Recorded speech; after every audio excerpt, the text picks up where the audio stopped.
SD Negeri Jambian 2. Yang terhormat Bapak Ibu Guru SD Negeri Jambian 2.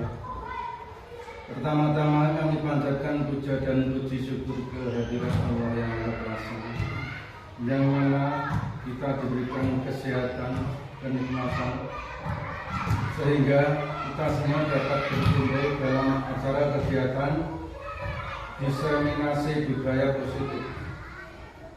Kemudian di sini akan kami bacakan susunan acara pada pagi hari ini. Untuk acara yang pertama adalah pembukaan. Acara yang kedua menyanyikan lagu Indonesia Raya. Untuk acara yang ketiga sambutan. Kemudian acara yang keempat kegiatan inti. Untuk acara yang kelima adalah lain-lain dan ditutup dengan kemudian dilanjutkan. Yang keenam adalah doa, ditutup dengan acara penutup, yaitu acara yang ketujuh. Untuk acara yang pertama adalah pembukaan. Marilah kita bersama membacakan basmalah bersama. Bismillahirrahmanirrahim. Kemudian untuk acara yang kedua adalah menyanyikan lagu Indonesia Raya. Kemudian dipimpin oleh Ibu Sri Sumiati dan para Bapak Ibu Guru dimohon untuk berdiri.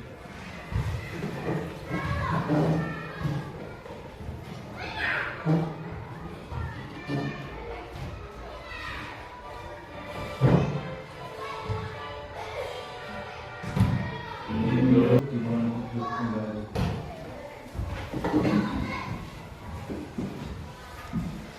Menginjak untuk acara yang ketiga adalah sambutan. Kepada Bapak Kepala SD Negeri Jambian 2 dimohon waktu dan tempat diaturkan.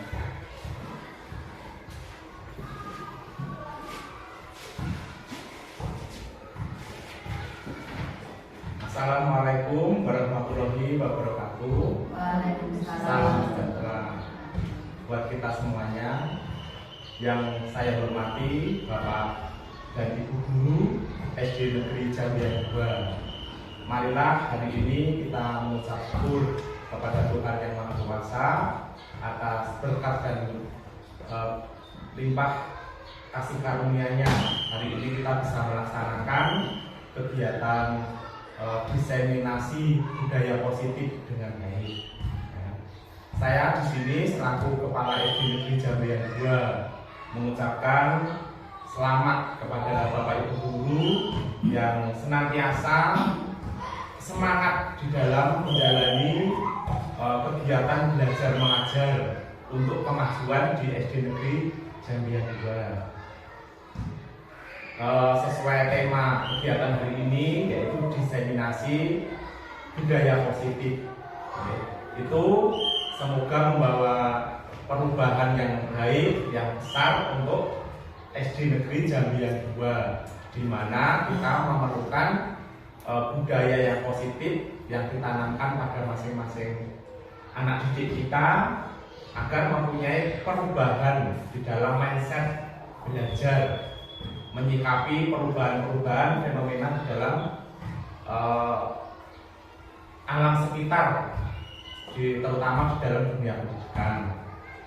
Harapan saya Bapak Ibu nanti bisa mengikuti acara ini bisa sampai selesai, sampai akhir, dan ilmu yang didapatkan nanti bisa di-share atau dibagikan kepada guru yang lain atau murid atau siswa. Mungkin pembukaan atau sambutan dari saya demikian. Atas perhatiannya saya ucapkan terima kasih. Selamat mengikuti kegiatan ini. Semoga tidak ada halangan sampai selesai nanti.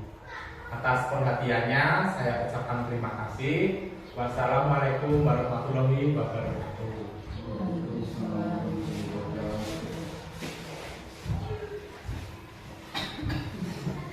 demikian acara sambutan dari Bapak Kepala SD Negeri Jabian 2 yang memberi hiburan kepada kita semua, semoga menjadikan semangat bagi kita.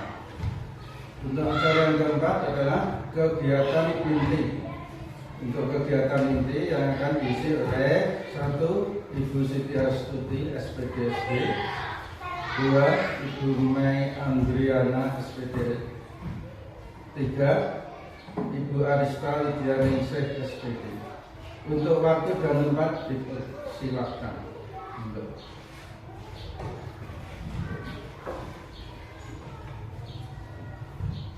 Terima kasih atas waktu yang diberikan kepada saya. Assalamualaikum warahmatullahi wabarakatuh. Salam sejahtera bagi kita semua. Terima kasih ya Pak. Di sini kami bertiga dari CGP Angkatan 9. Saya sendiri, Siti Astuti. Yang kedua Ibu Mei Andriana. Dan yang ketiga Ibu Arista ingin menyampaikan diseminasi budaya positif di sekolah.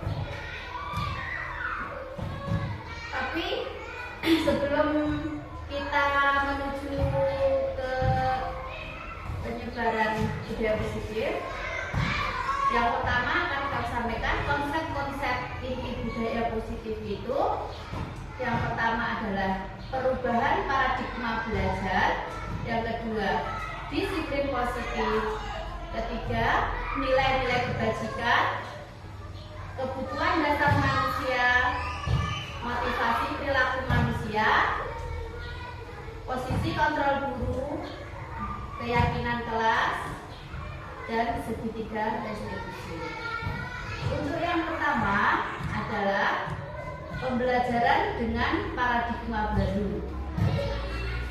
Jadi, dalam pembelajaran paradigma baru ini merupakan kegiatan pembelajaran yang dirancang berdasarkan prinsip pembelajaran berdiferensiasi atau pembelajaran sesuai dengan kebutuhan murid, sehingga nanti para peserta didik dapat belajar sesuai dengan kebutuhannya berdasarkan tahap perkembangan sesuai dengan teori psikologi modern untuk mewujudkan profil pelajar Pancasila.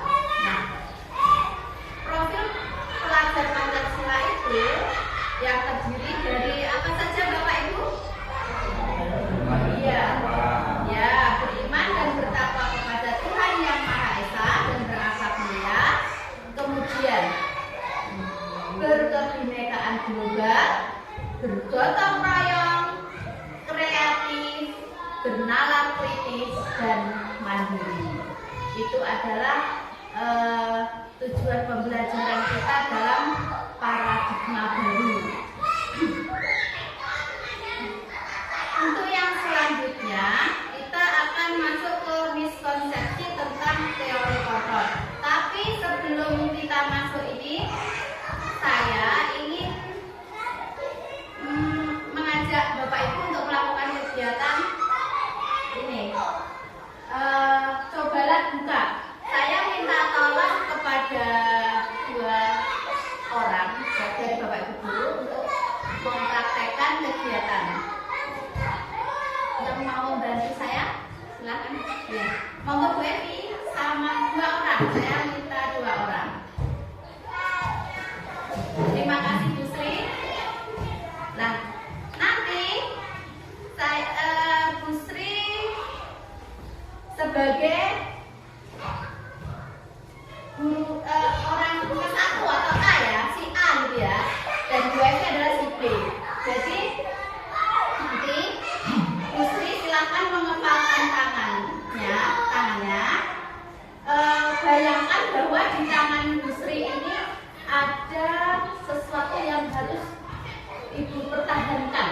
Ini benar-benar istimewa dan sangat penting sekali bagi Bu Sri. Jangan sampai genggaman Bu Sri ini terbuka dan diambil oleh Bu Evi. Nah, Bu Evi ini tugasnya adalah boleh membujuk, boleh mengintimidasi, boleh memarahi, boleh mengejek atau boleh apa saja untuk apa ini mendapatkan agar kepalanya sisi kita. Silakan, boleh mendekat saja, dirayu saja.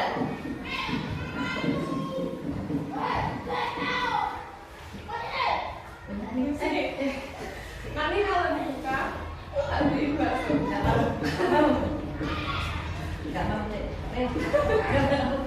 Pokoknya nggak mau, harus 100.000, 200.000, 300.000.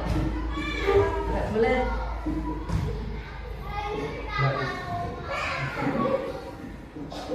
Kalau besok tak beliin baju, kalau dibuka-buka. Nggak mau, Gamis kurang tahu. 1 juta, Nggak mau, 1,5 Bu. nggak mau.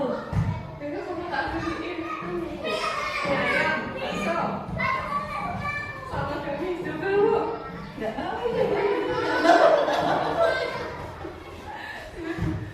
Ya udah. Nah, sudah.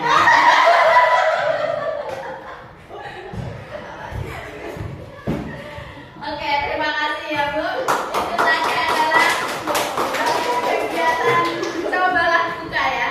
Nah, di sini apakah Bu Sri ini membuka kepala tangannya?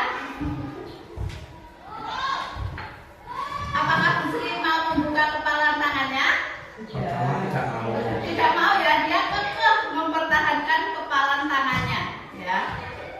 Kira-kira mengapa dia apa ya mempertahankan itu? Karena apa?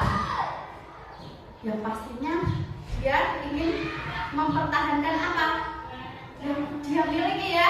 Nah, kemudian ini apa? Bu Sri ini berusaha mengontrol, mempertahankan diri, mengontrol. Jadi nih yang bisa mengontrol ini adalah hanya Bu Sri. Bu Sri, karena apa? Meskipun dirayu oleh Bu Evi, dirayu, dimarahi, di apa, dia tetap mengontrol. Jadi intinya yang bisa mengontrol diri kita itu adalah kita Diri kita diri sendiri. kita sendiri. Letak kontrol itu terletak pada diri kita sendiri. Kita tidak bisa dikontrol oleh orang lain. Intinya seperti itu. Jadi di sini miskonsepsi tentang teori kontrol itu yang pertama adalah ilusi guru mengontrol murid.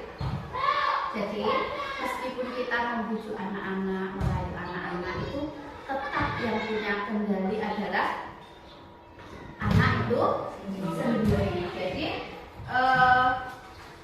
kita memang sering ya mengontrol anak, kamu harus begini, harus begitu. Tapi sejatinya itu kontrol itu hanya ada pada diri mereka. Jadi walaupun kita tampak mengontrol itu, anak itu sedang mengizinkan dirinya untuk mengontrol dirinya sendiri. Nah, yang kedua itu ilusi bahwa semua penguatan positif itu efektif dan bermanfaat.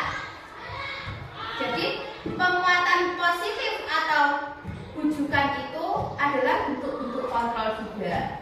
Segala usaha yang kita lakukan untuk mempengaruhi murid itu agar dia mau mengulang-ulang perilaku tertentu adalah suatu usaha untuk mengontrol si murid. Tapi dalam jangka waktu tertentu itu nanti murid-murid bisa menyadari kemudian mencoba untuk menolak meskipun kita sudah berusaha mengontrol, tapi nanti akhirnya dia akan sadar dan akan menolak bujukan kita.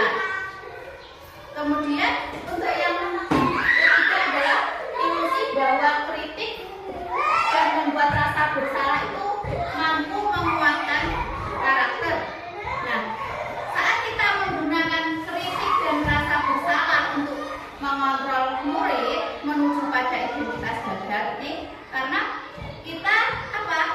Mereka itu belajar untuk merasa buruk tentang dirinya, merasa dia itu kan kita membuat mereka bersalah ya. Oh, ternyata ini bersalah dan apa kan dia menganggap dia itu merasa buruk. Nah, mereka ini bisa mengembangkan dialog diri yang negatif pada dirinya. Kadang-kala sulit bagi kita ya untuk mengidentifikasi bahwa anak ini sedang melakukan perilaku itu karena seringkali kita cukup menggunakan suara halus atau menyampaikan dengan pesan-pesan negatif. Yang keempat, ilusi bahwa orang dewasa itu berhak memaksa. Nah, banyak orang-orang dewasa seperti kita ya, ini percaya bahwa mereka memiliki tanggung jawab untuk membuat murid-murid berbuat hal-hal tertentu ya. Apapun yang dilakukan dapat diterima selama ada sebuah kemajuan berdasarkan pengukuran kinerja. Nah, pada saat itu orang dewasa akan menyadari bahwa perilaku memaksa itu tidak akan efektif untuk jangka yang panjang, dan itu adalah sebuah hubungan permusuhan nanti akan terbentuk pada diri siswa. Untuk selanjutnya adalah mengubah paradigma stimulus respon ke pendekatan teori kontrol. Jadi yang tadinya kita menggunakan stimulus respon, kita akan mengubah ke pendekatan teori kontrol. Seperti ini. Yang pertama, stimulus respon.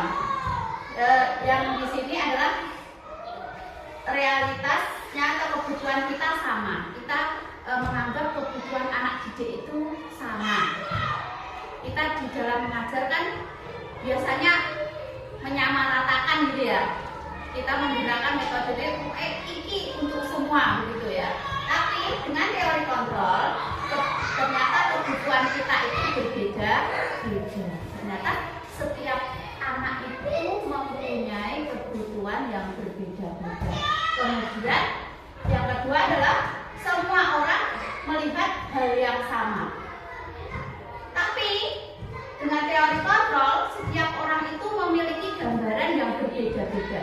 Jadi peserta didik kita ini punya karakter berbeda-beda. Tidak bisa kita samaratakan juga. Kita mencoba mengubah agar orang berpandangan sama kita, mencoba mengubah orang agar berpandangan sama dengan kita. Jadi kita itu pengen ngomongin sama dengan kita, gitu ya. Nah, kalau dengan teori kontrol, kita berusaha memahami pandangan orang lain tentang dunia. Jadi kita berpikirnya itu lebih luas lagi. Tidak semua orang itu harus sama dengan kita pandangannya atau berpikirnya itu semua orang harus sama dengan kita. Tapi dengan teori kontrol kita harus berusaha memahami pandangan orang lain itu tentang dunia. Jadi lebih luas, berbeda-beda juga ya. Nah, selanjutnya adalah perilaku buruk dilihat sebagai suatu kesalahan. Tapi dengan teori kontrol, semua perilaku itu memiliki tujuan. Jadi di saat kita melakukan hal yang buruk, misalnya di dalam kelas biasanya itu ya kemarin-kemarin kita kalau lihat anak rame terus lari-larian kemana-mana kok membuat gaduh, itu kita itu menganggapnya itu perilaku yang buruk. Tapi dengan teori kontrol, kita melihatnya dengan teori kontrol itu semua perilaku itu memiliki tujuan. Jadi anak tadi kalau kita lihat dengan teori kontrol itu dia memiliki tujuan. Mungkin tujuannya pengen diperhatikan, bisa gitu. Terus kemudian tujuannya pengen mengubah, oh ternyata aku ini bosan ya dengan ini, mungkin dengan ini nanti guru bisa mengubah seperti itu. Jadi semua perilaku anak-anak itu memiliki tujuan tertentu. Yang selanjutnya adalah orang lain bisa mengontrol saya. Jadi yang kemarin kita anggap kita bisa mengontrol anak didik kita, untuk yang sesuai dengan teori kontrol itu hanya Anda yang bisa mengontrol diri Anda. Jadi yang punya kontrol itu ya diri kita. Contohnya saya mengikuti CGP ini dapat dirayu ya, ayo bu ikut, tapi pada dasarnya yang bisa mengendalikan kontrol itu adalah diri saya sendiri. Jadi bukan yang tadinya mungkin stimulus ya akhirnya menjadi saya sendiri yang ya saya harus ikut seperti itu. Yang dulunya saya apa ya diajak teman-teman seperti itu, tapi ternyata yang pegang kontrol itu adalah diri saya sendiri. Saya mau atau tidak, akhirnya saya mengontrol diri saya. Oh ya saya mau, saya harus belajar. Maka dari itu nanti bapak ibu guru juga yang belum daftar silakan ikut. Karena apa? Kita akan banyak sekali akan mendapatkan ilmu yang banyak sekali ya. Kemudian saya bisa mengontrol lain juga ya. Pemaksaan ada pada saat bujukan gagal. Pemaksaan itu ada pada saat bujukan gagal. Kalau dengan teori kontrol, kolaborasi dan konsensus menciptakan pilihan-pilihan baru seperti itu. Kemudian untuk model berpikir menang atau kalah, tapi dalam teori kontrol itu model berpikir menang dan menang seperti itu. Kemudian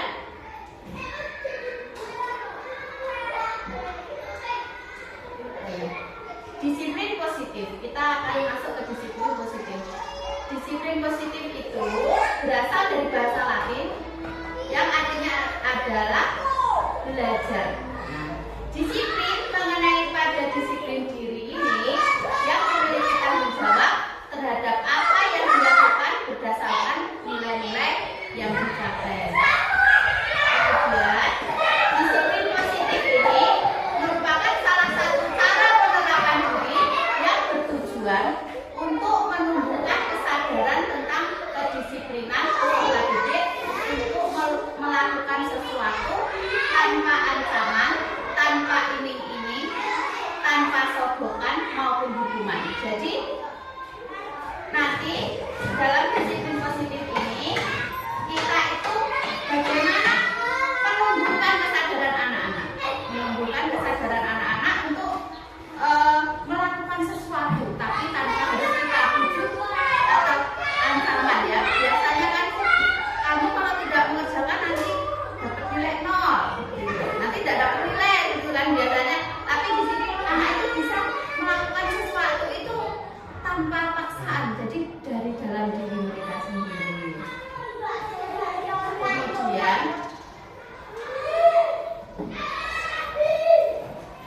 sebagai pendidik, tujuan kita adalah menunjukkan peserta didik yang memiliki disiplin diri sehingga mereka berperilaku mengacu kepada nilai-nilai kebajikan universal dan memiliki motivasi intrinsik dalam perubahan perilaku ke arah yang lebih baik. Jadi nanti diharapkan anak-anak itu punya motivasi dari dalam diri mereka sendiri untuk berperilaku yang lebih baik. Itu sudah muncul dari diri anak itu sendiri. Kemudian yang selanjutnya adalah nilai-nilai kebajikan. Nah, nilai-nilai kebajikan ini merupakan nilai yang disepakati bersama terlepas dari suku, bangsa, agama, bahasa maupun latar belakangnya. Nah, contoh nilai kebajikan institusi atau organisasi yaitu yang pertama adalah profil pelajar Pancasila. Dalam profil pelajar Pancasila ini yang terdiri dari beriman dan bertakwa kepada Tuhan Yang Maha Esa, kemudian berkebinekaan global, gotong royong, mandiri, kreatif dan bernalar kritis. Kemudian yang kedua adalah ini PYP ya, PYP Primary Years Program. Ini isi integritas, mandiri, menghargai, antusias, empati, keingintahuan, kreativitas, kerjasama, percaya diri, dan komitmen. Kemudian untuk yang selanjutnya, keterampilan hidup atau life skill ini diantaranya dapat dipercaya, tulus hati, tidak merendahkan orang lain, memberikan yang terbaik dari diri. Kemudian ada kebutuhan dasar manusia ya. Nah, kebutuhan dasar manusia ini itu sesuatu yang kita lakukan untuk mendapatkan apa yang kita inginkan. Nah, seluruh tindakan yang kita lakukan ini memiliki tujuan tertentu dan semua usaha terbaik yang kita lakukan adalah dalam rangka agar kebutuhan dasar kita ini terpenuhi dengan baik. Nah, kebutuhan dasar manusia itu apa saja? Ada 5 kebutuhan dasar manusia. Yang pertama, kebutuhan untuk bertahan hidup. Jadi, untuk bertahan hidup itu diantaranya tentang keselamatan. Kita butuh keselamatan, keamanan, kesehatan, rumah, dan makan. Itu untuk kita bisa bertahan hidup. Yang selanjutnya adalah kasih sayang dan rasa diterima. Kita juga membutuhkan kasih sayang dan rasa diterima.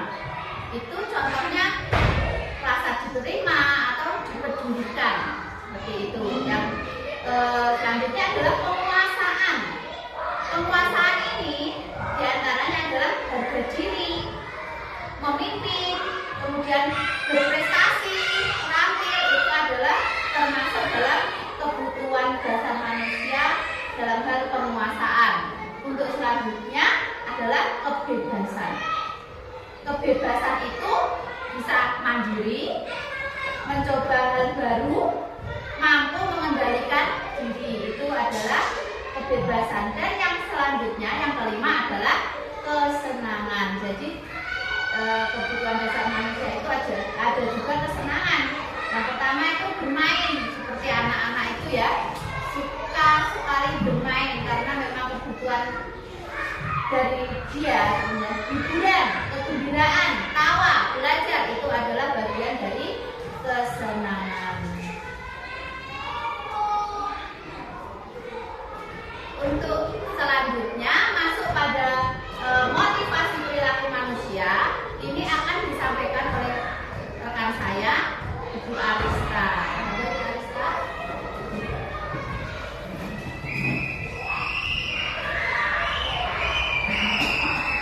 Terima kasih atas waktu yang telah diberikan kepada saya untuk merefresh agar Bapak Ibu lebih semangat. Mari kita briefing terlebih dahulu. Saya perhatikan tadi Bapak itu sudah menguap terus. Untuk membangkitkan semangat, mari kita tepuk-tepuk. Kalau saya ucapkan tepuk pagi, nanti tepuknya 1 kali. Kalau tepuk siang, nanti tepuknya 2 kali. Kalau tepuk sore, berapa kali Bapak Ibu? Ya. Kalau tepuk malam, bagaimana Bapak Ibu? Karena malam itu kita beristirahat, maka kita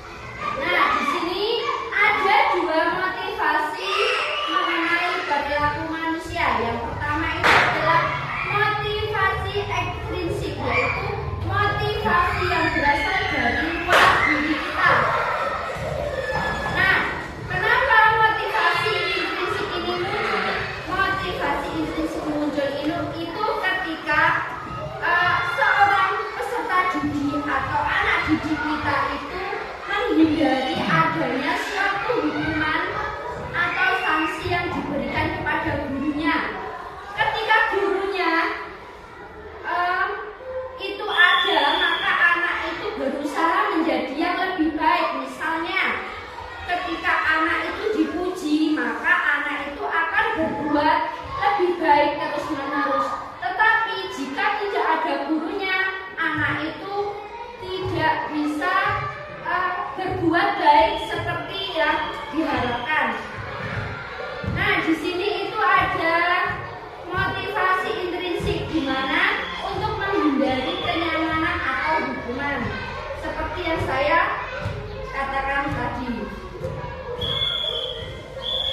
Kalau anak itu tidak mendapatkan imbalan atau penghargaan dari orang lain, maka anak itu tidak bisa menjadi lebih baik. Maka motivasi ekstrinsik ini harus kita hindari. Yang kedua itu motivasi intrinsik, di mana seorang anak itu walaupun tidak ada gurunya, walaupun tidak ada yang mengawasi, anak tersebut menjadi lebih baik. Jadi motivasi intrinsik di sini motivasi yang paling baik untuk ditanamkan kepada anak didik kita, di mana untuk menjadi orang yang mereka inginkan dan menghargai diri sendiri dengan nilai-nilai yang mereka percaya. Jadi anak itu berbuat baik, berbuat lebih berprestasi itu tidak tergantung pada imbalan atau penghargaan dari orang lain. Untuk selanjutnya ada 3 istilah tentang hukuman, konsekuensi, dan restitusi, di mana hukuman dan konsekuensi ini sudah tidak asing lagi bagi kita. Sudah pernah mendengar kata hukuman, Bapak Ibu? Pernah menghukum? Nah, hukuman itu adalah perbuatan atau perilaku yang tidak terencana atau tiba-tiba. Murid tidak tahu apa yang akan terjadi, bersifat terarah, berupa hukuman fisik atau psikis. Nah, hukuman ini diberikan kepada anak jika anak itu melanggar. Misalnya, anak datang ke sekolah 30 menit dari aturan sekolah, maka anak itu akan mendapatkan hukuman. Misalnya, mengelilingi lapangan 10 kali. Itu terjadi ketika anak itu tidak mengetahui apa yang akan terjadi jika anak itu terlambat lebih dari aturan yang telah disesuaikan. Yang kedua itu konsekuensi, di mana aturannya itu terencana atau disepakati sesuai peraturan. Misalnya, konsekuensi itu diberikan antara guru dan siswa, itu memberikan kesepakatan jika membuang sampah sembarangan nanti konsekuensinya harus menyapu. Yang kedua, murid tetap dibuat tidak nyaman. Misalnya itu, ketika murid melakukan suatu kesalahan, maka konsekuensinya harus bertanggung jawab terhadap apa yang mereka kerjakan. Selain itu, guru juga harus memonitor muridnya agar sesuai dengan peraturan yang berlaku. Nah, di sini mengenai restitusi ini masih asing, bukan Bapak Ibu? Ya, ini restitusi ini saya dapatkan ketika saya mendapatkan pembelajaran di CGP ini. Sebelumnya saya tidak tahu apa itu restitusi. Pikiran saya itu restitusi itu seperti kayak segitiga saja. Maksudnya segitiga itu yang bagaimana? Nah, akan kita bahas ke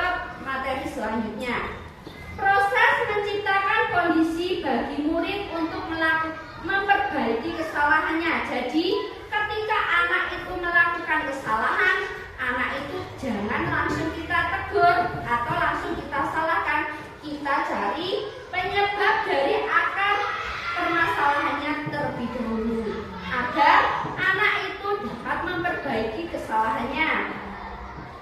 Yang kedua itu proses kolaborasi yang mengajarkan murid untuk mencari solusinya sendiri. Jadi ketika anak itu melakukan kesalahan, anak itu juga harus bisa mencari jawaban dari kesalahannya itu sendiri. Misalnya ketika anak itu terlambat ke sekolah, biasanya bapak ibu guru langsung menegur, "Nak, kenapa kamu terlambat ke sekolah?" Nah, anak itu harus kita dekati terlebih dahulu. Nah, kita tanya, apa penyebab dari anak itu terlambat? Misalnya, anak itu terlambat karena begadang. Jadi, anak itu kita tanya, "Nah, kalau begadang, kalau kamu berangkatnya ke sekolah terlambat terus, bagaimana solusimu?"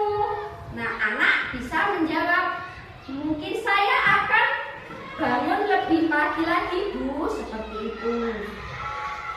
Jadi, dari restitusi ini kita simpulkan bahwa ketika anak berbuat kesalahan, anak itu harus bisa mencari solusinya sendiri untuk memperbaiki kesalahannya.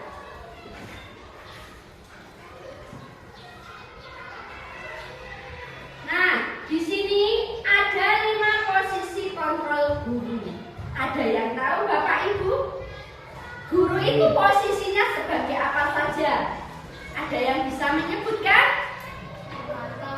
Iya, guru itu sebagai pemantau. Ada lagi? Ada penghukum. Ya, hampir sama. Apa lagi?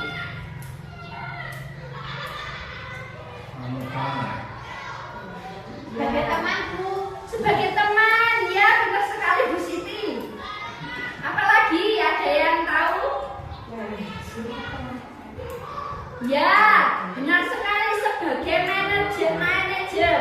Ternyata manajer itu bukan hanya di perusahaan besar, tetapi di sekolah itu guru juga bertindak sebagai manajer.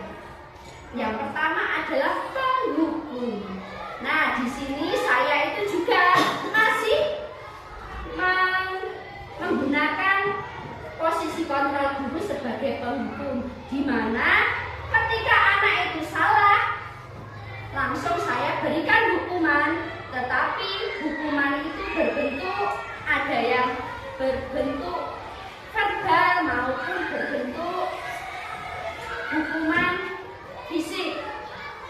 Misalnya kalau hukuman fisik itu anak itu disuruh push up, mengelilingi lapangan atau mengerjakan tugas di luar kelas. Nah, dari pengalaman saya berikan hukuman ketika anak itu tidak mengerjakan PR, maka saya beri hukuman di depan kelas untuk mengerjakan PR. Apakah ada yang seperti saya, Bapak Ibu? Jangan seperti itu ya, jangan dicontoh ya Bapak Ibu. Itu adalah posisi kontrol sebagai penghukum. Nah, tetapi Bapak Ibu guru harus hati-hati dengan hukuman verbal. Misalnya, memberikan kata-kata yang menyinggung perasaan dari peserta didik kita. Misalnya, "Kamu itu terlambat, kapan kamu tertibnya? Dasar anak yang mendapatkan nilai rendah terus." Itu tidak boleh Bapak Ibu. Kenapa tidak boleh?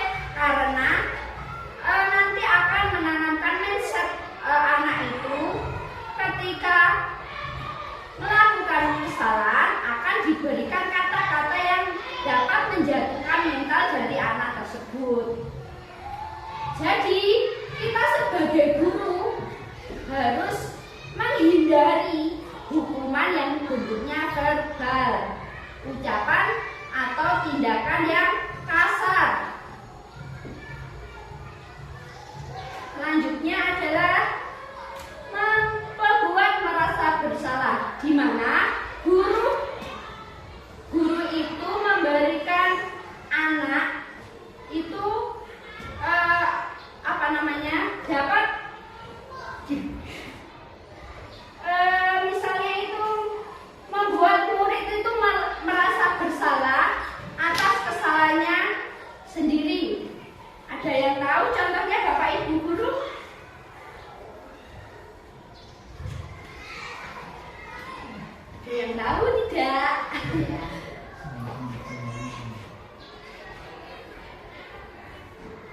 itu salah, tetapi anak itu harus mengakui kesalahannya.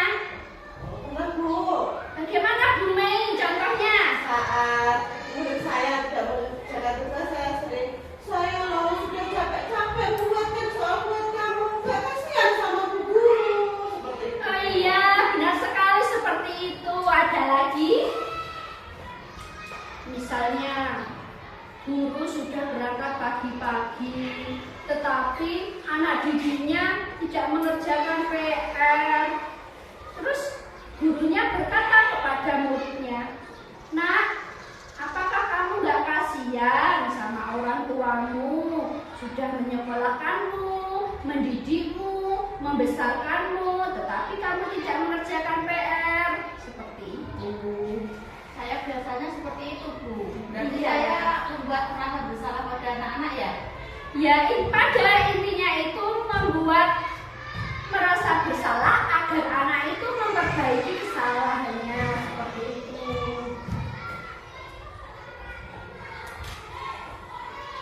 Selanjutnya adalah posisi kontrol guru sebagai teman. Nah, selain kita menjadi guru, kita juga bisa menjadi teman bagi anak peserta didik kita. Misalnya, ketika pembelajaran sudah selesai, anak istirahat. Ketika anak istirahat, maka guru bisa mendampingi anak itu dalam bermain, misalnya bermain voli. Jadi, Bapak Ibu guru itu bisa terlibat dalam permainan anak tersebut, di mana selain itu ketika anak itu merasa mempunyai kesalahan, kita dekati, kita tanya sebagai teman. "Nah, kenapa kamu tadi terlambat?" "Tadi saya baru kesiangan, Bu." Misalnya seperti itu. "Ya, nanti besok jangan terlambat lagi ya. Di alarm," misalnya seperti itu. Kita dekati, kita ajak ngobrol seperti kita mengobrol kepada teman kita. Yang keempat adalah posisi kontrol guru sebagai pemantau. Ada yang tahu? Bapak Ibu guru, posisi guru sebagai pemantau itu seperti apa?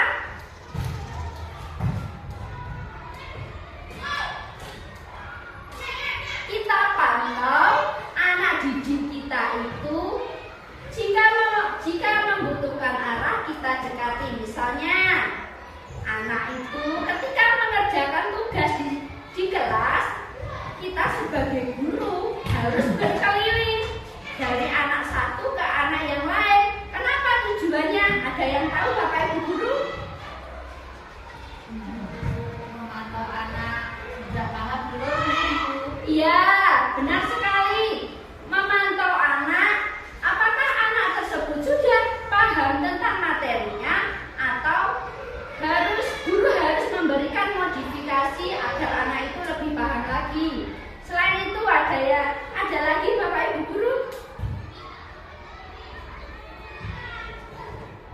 Apalagi?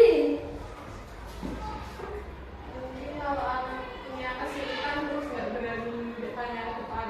Ya, itu biasanya itu kalau anak pendiam itu ketika tidak bisa mengerjakan, biasanya itu diam saja, nggak berani mau bertanya kepada gurunya.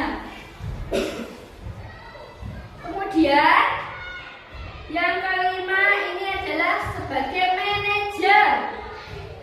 Maksudnya bagaimana Bapak Ibu guru? Ada yang tahu sebagai manajer? Pemimpin, Bu. Ya, sebagai pemimpin. Apalagi Bapak Ibu guru? Maksudnya manajer di sini adalah guru memberikan arahan atau cara efektif dalam mengajar agar anak itu lebih paham lagi. Selain dalam pembelajaran, misalnya manajer ini tidak hanya dimiliki oleh Bapak Kepala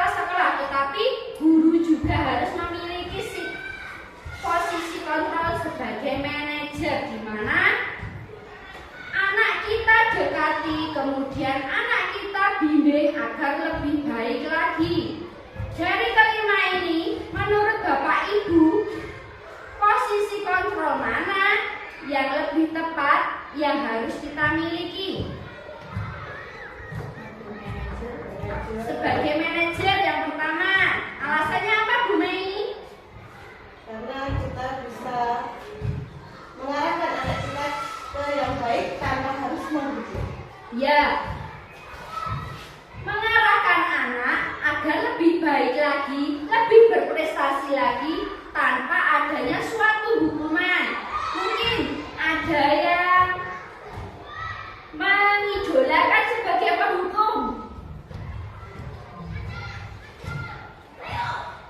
Ada tidak Bapak Ibu yang pengen menghukum muridnya? Ada. Coba Pak Tri, kalau Pak Tri sebagai guru kelas 5, posisi mana yang Pak Tri ingin terapkan lebih baik lagi di sekolah? Guru sebagai teman. Ya, kenapa Pak Tri guru sebagai teman? Kita dari guru juga menjadi sebagai teman anak-anak agar anak-anak semata-mata tidak takut kepada kita semua dan bisa mengutarakan sesuatu yang positif atau negatif atau dari kesannya atau permasalahan yang mungkin ada pada anak-anak, kita dapat memberikan solusi pada anak-anak. Ya, benar sekali Pak Tri, bahwa sebagai guru itu harus bisa menjadi teman bagi peserta didiknya. Kenapa? Karena dengan kita menjadi teman, maka permasalahan yang ada di kelas kita akan kita ketahui dan bisa kita selesaikan, sehingga antara guru dan murid itu tidak ada rahasia. Tidak ada rahasia di antara guru dan murid. Satu lagi, kalau Bu Sri itu sebagai guru memiliki posisi kontrol yang mana? Yang ingin diterapkan? Kenapa? Sama. Alasannya apa, Bu? Karena anak-anak perlu mendengar Ya, orang tua ini. ya. Nah, sebagai teman ini selain kita sebagai orang tua kedua di sekolah, kita juga bisa lebih meningkatkan atau lebih menjaga anak itu agar lebih baik lagi. Jadi dari 5 posisi kontrol guru ini itu tergantung masing-masing guru mau menerapkan yang mana. Selanjutnya, ini ada contoh penerapan 5 posisi kontrol guru. Pernah tidak Bapak Ibu guru menemui siswa ketika upacara bendera atributnya tidak lengkap? Nah, misalnya ada contoh seperti ini. Ketika anak itu tidak memiliki atribut lengkap, maka anak harus hormat pada bendera selama 1 jam. Itu termasuk posisi kontrol yang mana Bapak Ibu? Hukuman. Kenapa kok bisa terhukum? Karena anak tidak memakai atribut harus hormat bendera selama 1 jam. Kalau cuacanya seperti ini nanti anak itu bisa pingsan ya Bapak Ibu guru. Jadi kita sebagai guru untuk penghukum ini mohon untuk dihindari atau dihilangkan.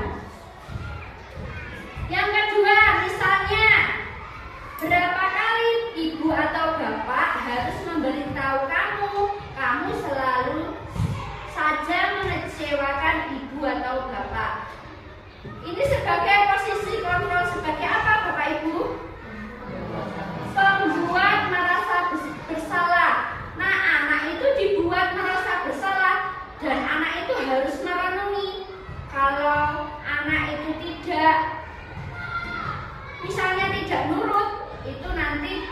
dapat mengecewakan Bapak Ibu.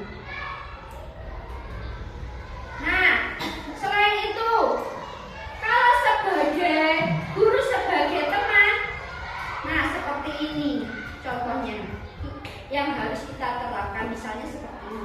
Ayo dong, ikuti aturan sekolah. Tolong bantu ibu atau bapak ya, sekali ini saja. Ya sudah, tidak apa-apa, lain kali jangan sampai berbuat seperti ini lagi ya. Ketika anak tidak memakai atribut, nah kita sebagai guru, kalau memilih posisi kontrol sebagai teman, kita bisa berkata seperti ini tadi. Kemudian, kalau kita memilih sebagai pemantau, kita dapat menerapkan seperti ini Bapak Ibu. Kamu sudah melanggar peraturan sekolah karena tahu konsekuensinya. Setelah upacara, kamu beli atributnya ke koperasi dan jangan diulanginya lagi. Nah, berarti pemantau ini, guru memantau siswa, kemudian memberikan solusi agar tidak mengulangi lagi untuk membeli atribut ke koperasi dan agar tertib ke depannya. Selain itu, sebagai manajer, nah kita sebagai manajer, kita tanya dulu, apakah kamu tahu kesalahanmu? Nah, anak mulai berpikir, apa ya kesalahanku? Ternyata saya itu tidak memakai atribut lengkap. Kemudian Bapak Ibu guru tanya lagi, kira-kira bagaimana kamu memperbaiki kesalahanmu? Nah, anak bisa mencari solusinya atas kesalahannya. Misalnya, saya akan memakai atribut lengkap ketika nanti upacara bendera berlangsung. Nah, saya tidak mempunyai topi, maka saya harus beli topi sehingga saya lebih tertib lagi, seperti itu. Nah, ini ada pertanyaan Bapak Ibu. Posisi kontrol apakah aku? Jika pertanyaannya seperti ini, kamu tidak pernah benar melakukannya. Dari 5 posisi kontrol tadi, ini termasuk posisi kontrol yang mana Bapak Ibu?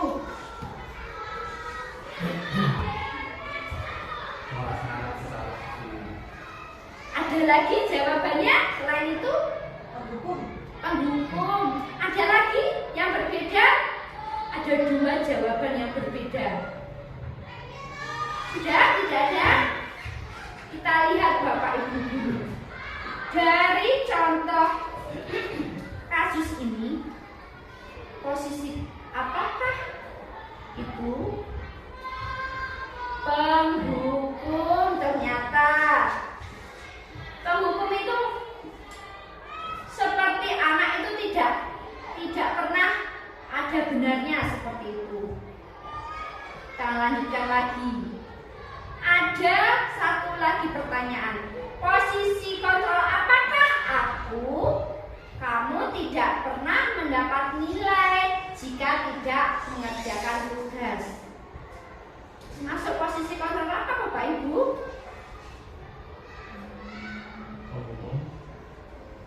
Ada penghukum. Ya, ada lagi?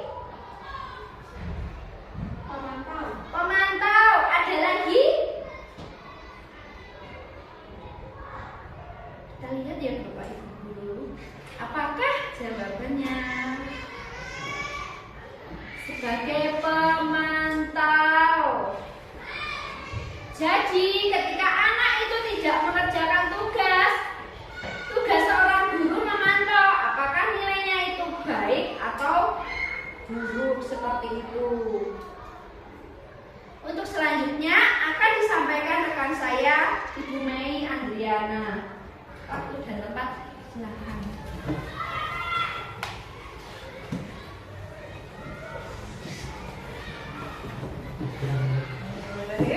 Assalamualaikum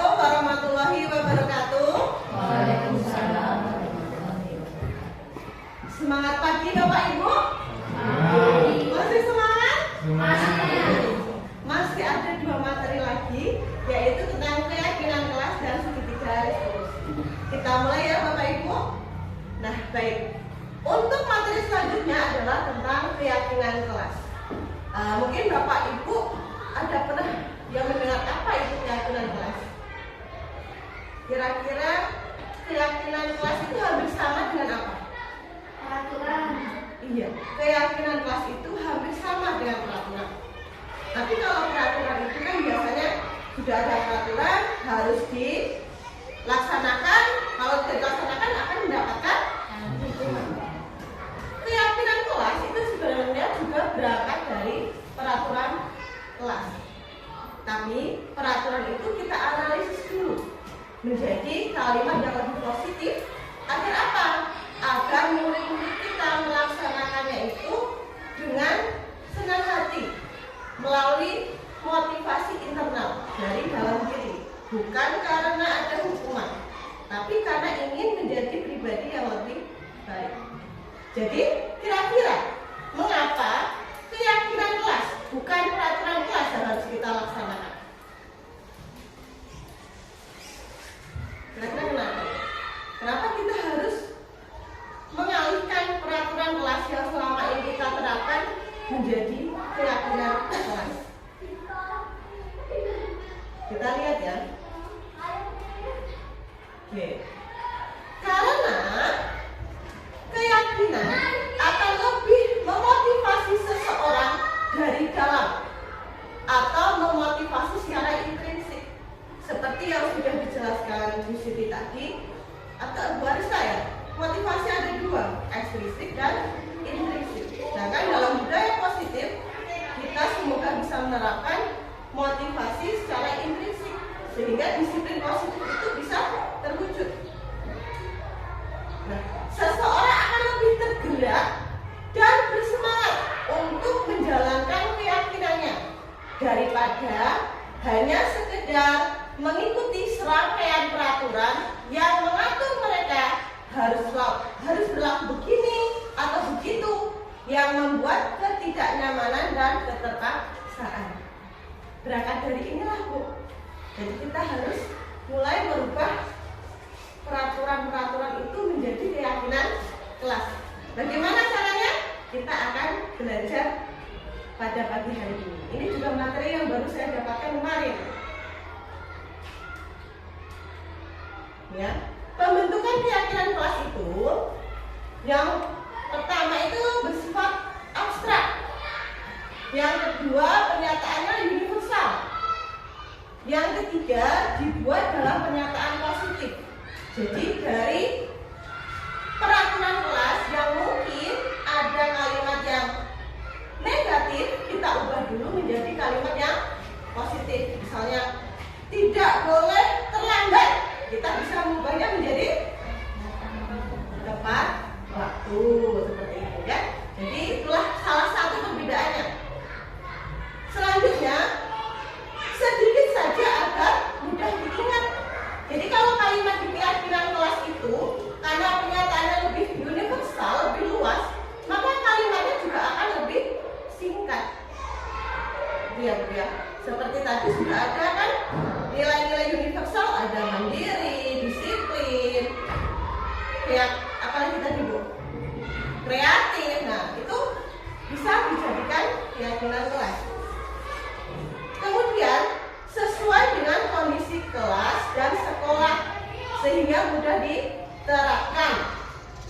Jadi dalam keyakinan kelas, dalam membentuk keyakinan kelas, kita juga melihat latar belakang kondisi kelas dan sekolah kita.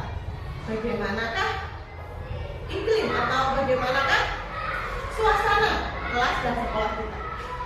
Dan yang terakhir, semua warga sekolah atau warga kelas dilibatkan saat membuat keyakinan kelas. Jadi saat membuat keyakinan kelas itu tidak guru tiba-tiba masuk terus ini anak-anak keyakinan kelas kita, bukan. Keyakinan kelas itu adalah kesepakatan kita, sesuatu yang kita yakini, yang kita ilhami dan yang akan diterapkan. Itu ya Bapak Ibu, ini latar belakang kenapa sih harus berubah menjadi keyakinan kelas. Ini ada langkah-langkah menetapkan keyakinan kelas serta pendalaman beberapa menit tadi, kurang lebih ya, saya menyampaikan tentang keyakinan kelas. Kira-kira dari 6 kalimat ini, langkah pertama untuk menyusun keyakinan kelas yang mana Bapak Ibu?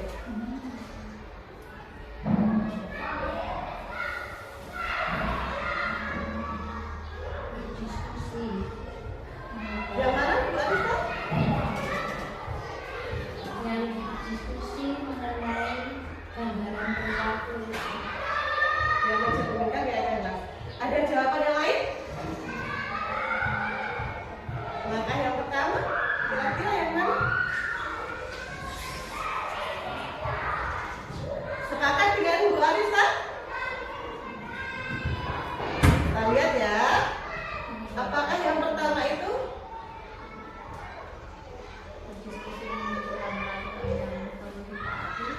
Berdiskusi memunculkan peraturan-peraturan yang perlu ditaati oleh kelas. Kita lihat ya. Iya. Yang pertama adalah berdiskusi memunculkan peraturan-peraturan yang perlu ditaati warga kelas. Jadi kita berdiskusi dulu. Selama ini apa peraturan-peraturan kita anak-anak? Mungkin di kelas Bapak Ibu sudah ada peraturan kelas? Sudah ada. Diambil dari itu. Oh, peraturan kelas kita seperti ini anak. Hari ini kita akan mengubahnya menjadi keyakinan kelas kita. Ya, kita mendaftar peraturan kelas. Kira-kira langkah yang kedua apa Bapak Ibu? Mengubah peraturan menjadi kalimat yang lebih positif. Mengubah peraturan menjadi kalimat yang lebih positif. Ada yang lain? Telah. Ada sepakat? Silakan dicermati dulu.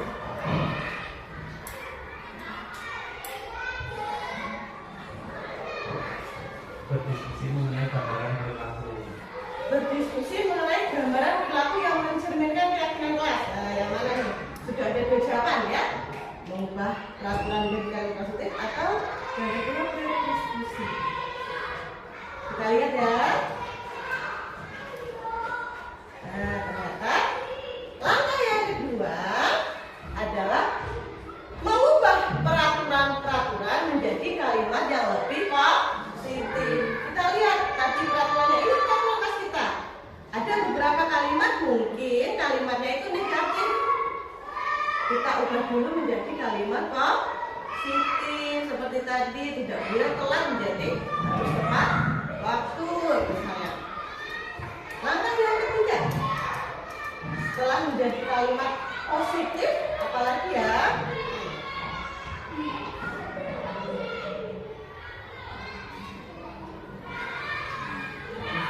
Mungkin ini baru, jadi kita belajar bersama ya Bapak Ibu. Menyatukan peraturan-peraturan menjadi nilai-nilai kebajikan. Menyarikan peraturan menjadi nilai kebajikan. Kita lihat. Itu dari dua lagi ya. Iya, betul sekali. Yang kedua adalah menyarikan peraturan-peraturan menjadi nilai kebajikan seperti tadi. Tidak boleh datang terlambat. Kita ubah lagi menjadi harus tepat waktu. Kita ubah lagi. Kira-kira tepat waktu itu nilai apa? Disiplin. Berarti kita ubah menjadi kedisiplinan. Begitu ya. Selanjutnya langkah keempat. Ini tadi langkah ketiga. Langkah keempat masih ada 3 lagi.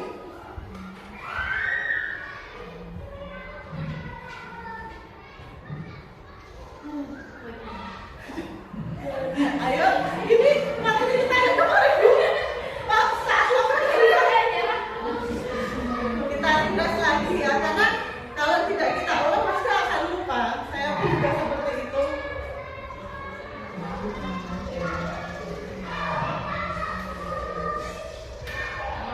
Diskusi mengenai gambaran mungkin. Kita buka.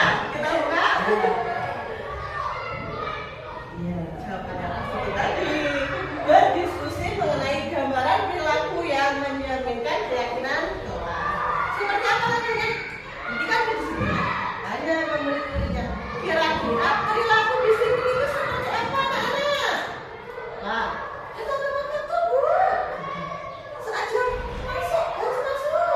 itu yang tadi mencerminkan nilai tadi mencerminkan perilaku yang seperti apa. Terus ditanyakan, kalau yang tidak disiplin seperti apa?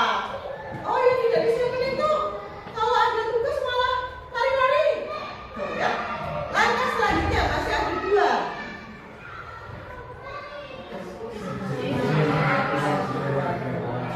Berdiskusi ya, betul sekali ya. Nah, yang terakhir berdiskusi mengenai peran seluruh warga kelas. Setelah keyakinan kelas tadi sudah kita rancang, sudah kita buat, maka kita selanjutnya berdiskusi. Posisi kita apa yang harus kita lakukan dari keyakinan kelas? Misalkan kalau murid harus mengerjakan tugas, berarti guru harus mengajar. Gitu. Dan tentunya yang terakhir adalah meninjau ulang keyakinan kelas dari waktu ke waktu. Kita harus meninjau ulang, ya, dan juga merefleksi dari apa yang sudah berjalan. Nah, inilah Bapak Ibu langkah-langkah kita untuk menetapkan keyakinan kelas, ya. Berawal dari peraturan yang ada, mari kita ubah menjadi keyakinan kelas. Selanjutnya, mari kita praktek menyusun keyakinan kelas. Di sini saya sudah menampilkan kira-kira, tidak usah banyak-banyak ya Bu, 5 peraturan kelas yang sudah ada. Jadi langkah pertama kan menyusun peraturan yang sudah ada, sudah kita susun nih. Ada berdoa sebelum dan setelah melaksanakan kegiatan, tidak boleh terlambat, masuk kelas saat bel masuk dibunyikan, mengucapkan salam saat bertemu teman dan guru, tidak boleh berbicara kasar atau tidak pantas. Langkah kedua tadi apa Bapak Ibu? Mengubah menjadi kalimat positif. Kira-kira kalimat mana yang perlu diubah? Tidak boleh terlambat. Ya, kalimat kedua ya akan kita ubah karena ini masih kalimat negatif. Tidak boleh terlambat, kira-kira kita ubah menjadi apa?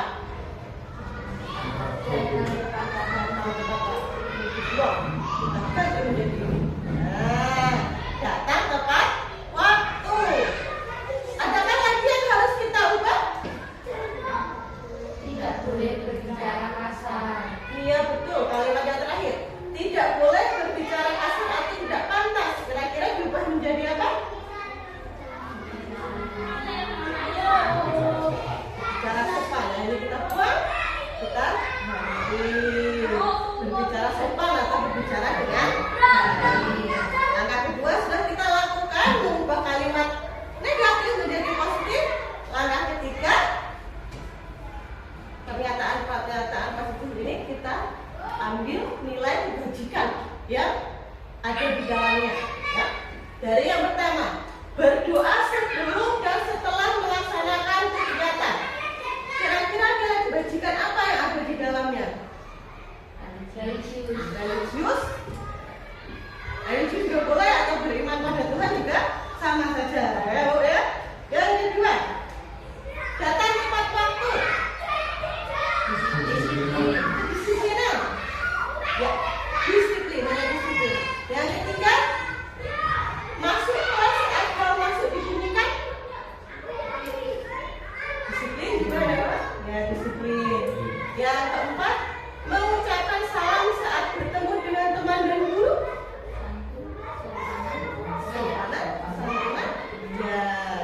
Sopan dan santun. Yang terakhir, berbicara dengan baik. Sopan dan santun. Nah, ternyata dari 5 peraturan yang sudah kita ubah menjadi kalimat positif, ini hanya terdapat 3 nilai kebajikan, yaitu beriman pada Tuhan, disiplin dan sopan santun. Selanjutnya kita berdiskusi mengubah nilai-nilai itu menjadi keyakinan. Jadi, kurang lebih seperti ini. Keyakinan kelas 1 beriman pada Tuhan. Itu sudah mencakup banyak sekali sikap yang perlu diterapkan. Kelas 1 selalu disiplin. Kelas 1 bersikap sopan dari peraturan ini tadi kalau diubah menjadi keyakinan kelas kurang lebih seperti ini Bapak Ibu. Baik, ini tadi tentang menyusun keyakinan kelas.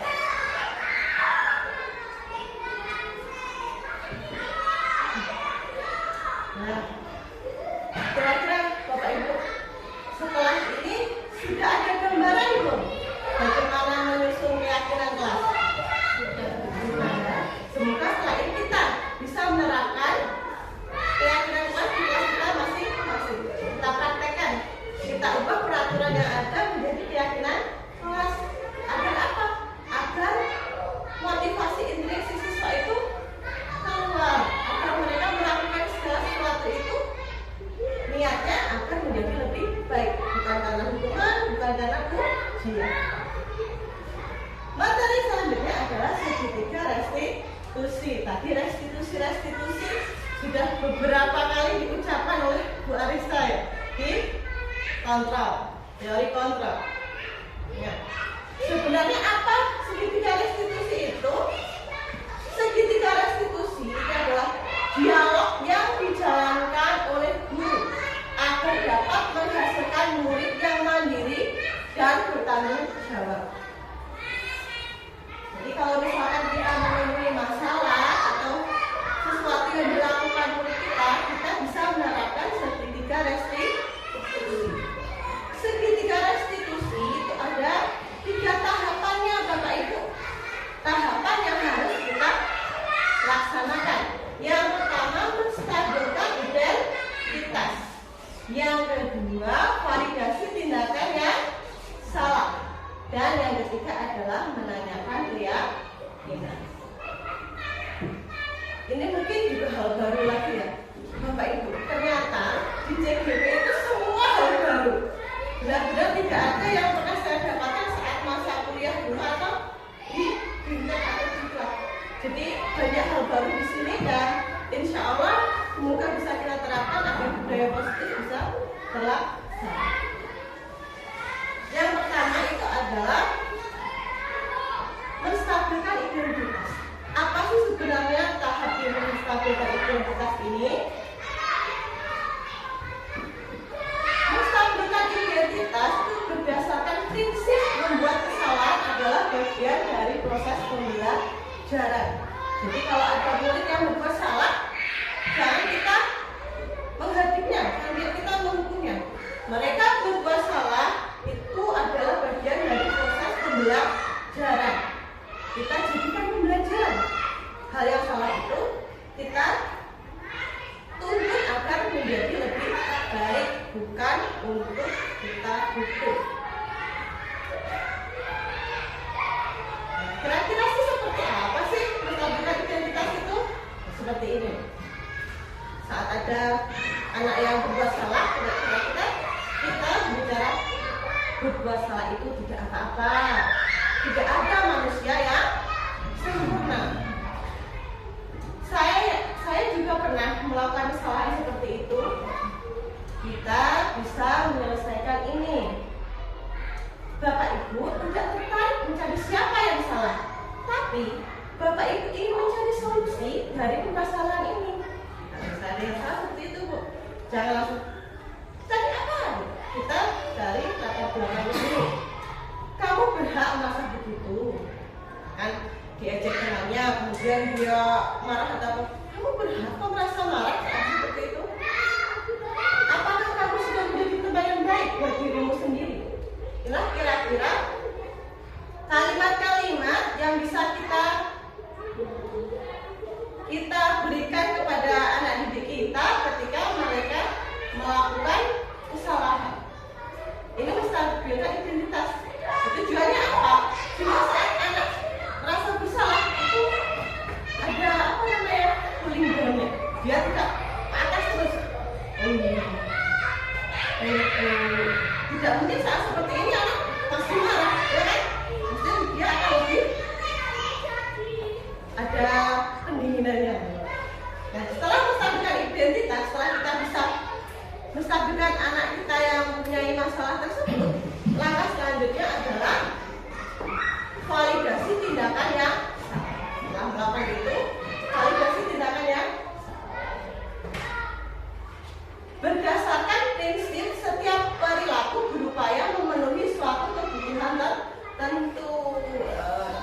dipertegas lagi. Masih ingatkah kebutuhan manusia itu apa saja?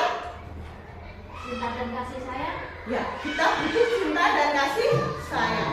Jadi anak melakukan kesalahan itu karena mereka itu dicintai dan diberikan kasih sayang. Yang kedua, bertahan hidup. Mereka setelah melakukan kesalahan itu mereka ingin memenuhi kebutuhannya yang bertahan hidup. Keselamatan tadi ya salah satunya. Yang ketiga, kesenangan. Kadang mereka berbuat salah itu karena mereka ingin mendapatkan kesenangan.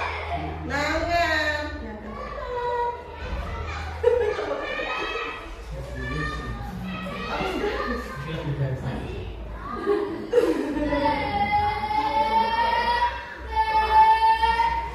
ya itu ya. Oke, kita lihat ya langkah-langkahnya. Ini kira-kira saat validasi tindakan yang salah itu kalimatnya adalah kamu pasti punya alasan mengapa melakukan hal ini. Iya Bu, saya tadi belum sarapan, makanya saya lupa saat kelas. Padahal kamu bisa melakukan yang lebih buruk dari ini ya. Atau kamu patut bangga pada dirimu sendiri karena kamu telah melindungi sesuatu yang penting buatmu. Dan yang terakhir, kamu boleh mempertahankan sikapmu itu, tapi kamu harus menambahkan sikap yang lebih baru adalah ini validasi tindakan yang salah. Dari sini nanti anak didik kita akan tahu, oh ternyata tindakan saya salah dan perlu diperbaiki. Dan langkah yang terakhir adalah menanyakan keyakinan. Nah, tadi kan sudah ada keyakinan kelas, kita tanyakan keyakinan yang ada. Berdasarkan prinsip teori kontrol, dua pada dasarnya kita akan mengaplikasi secara prinsip. Ya, apa saja? Kira-kira apa keyakinan kelas kita? Nilai-nilai apa yang telah disepakati bersama? Atau seperti apa gambaran sebuah kelas yang ideal menurut kamu? Kamu ingin menjadi orang yang seperti apa? Itu bisa kita laksanakan di akhir percakapan saat kita memberikan bimbingan kepada adik kita yang berbuat salah. Itu ya Bu ya, Bapak Ibu, kira-kira itu langkah yang bisa kita lakukan. Kok beda sih Bu sama zaman dulu? Zaman dulu, zaman sekarang itu memang beda ya Bapak Ibu. Kalau zaman sekarang namanya generasi apa? Waktu zaman saya generasi milenial. Generasi Z. Ya. Ini contoh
Bu Evi yang guru agama bisa merasakan ya Bu ya.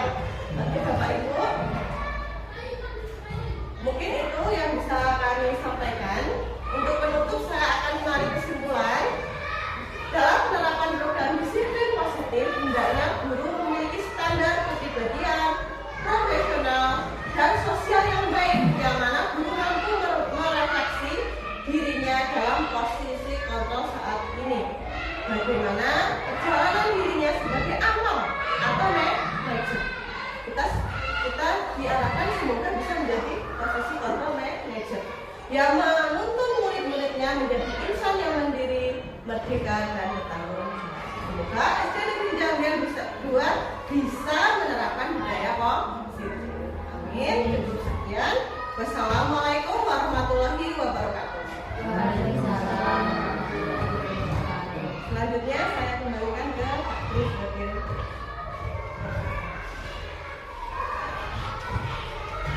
Terima kasih. Itulah penjelasan kegiatan inti dari ibu-ibu semuanya yang sangat detail dan sangat jelas. Semoga bisa kita terapkan ke depannya. Untuk acara selanjutnya adalah lain-lain.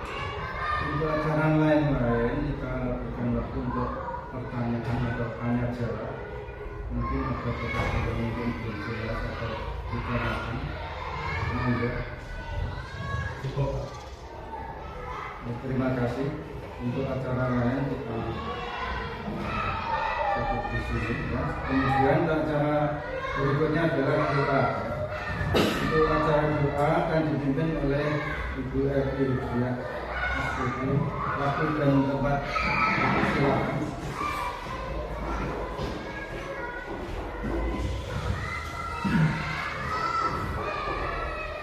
Bapak Ibu sebelumnya minta maaf nih, hari kita berdoa terlebih dahulu semoga acara hari ini tetap bermanfaat bagi kita semua.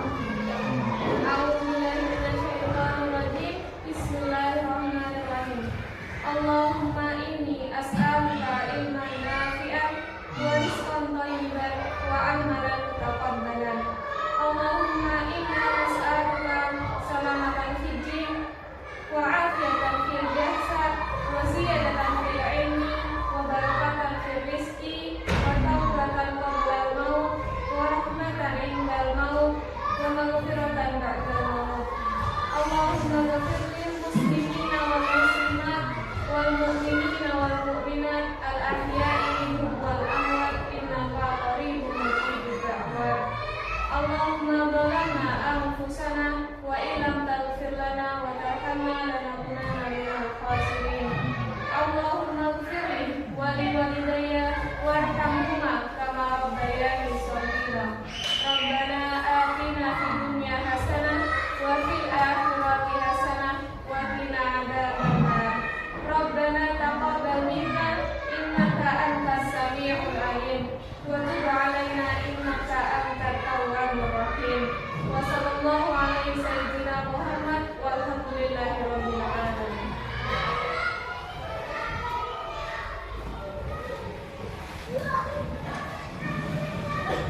Terima kasih.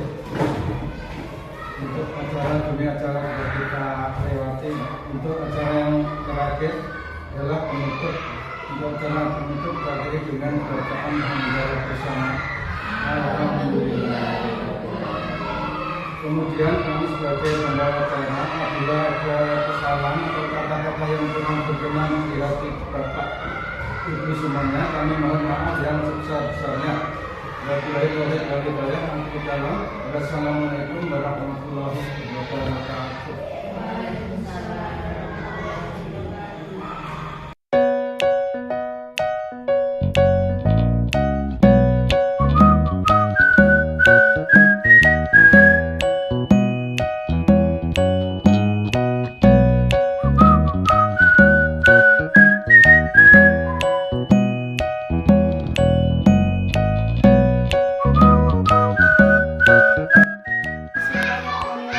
Assalamualaikum warahmatullahi wabarakatuh.